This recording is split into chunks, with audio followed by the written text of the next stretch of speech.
السلام عليكم، اهلا بيكم في قناتي. انا معاكم امال سليم، يا رب تكونوا بخير. هنعمل النهارده ايس كريم بوبس. طعمه جميل جدا ولذيذ ولطيف زي ما انتم شايفين شكله كده. الاولاد بيحبوه جدا، هنعمله بالظبط زي اللي بيشتروه من السوبر ماركت، بل كمان طعمه ألذ واغنى. يا ريت لو اول مره تشوفيني تعملي لايك للفيديو وتشتركي في القناه عشان تتابعيني في حمله في بيتك اوفر كتير. فكرتنا ان احنا بنعمل الحاجات اللي بنشتريها من بره بنعملها في البيت بسعر اقل كتير عن ما احنا نشتريها، هتكون اوفر واجمل وانضف. يلا نشوف هنعمل الايس كريم بوبس النهارده ازاي.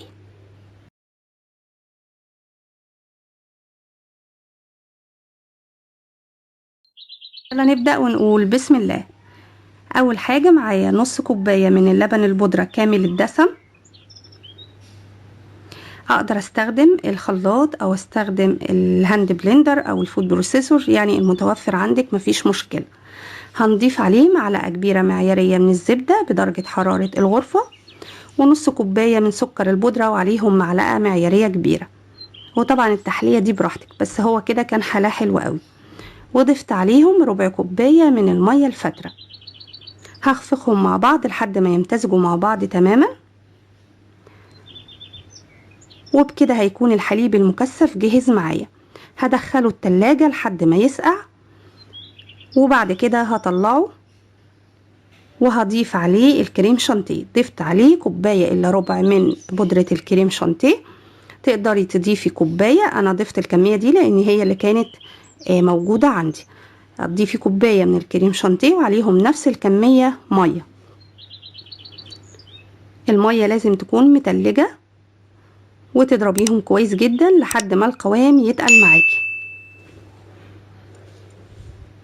تقدري تحضري الكريم شانتيه لوحدها وبعد كده تضيفي عليها الحليب المكثف وتضربيهم مع بعض، او تعملي زي ما انا عملت كده.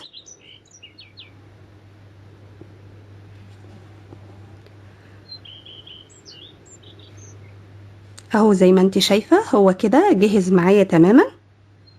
انا هحطه في كيس الحلواني، وهدخل كيس الحلواني في الفريزر لمدة ساعة.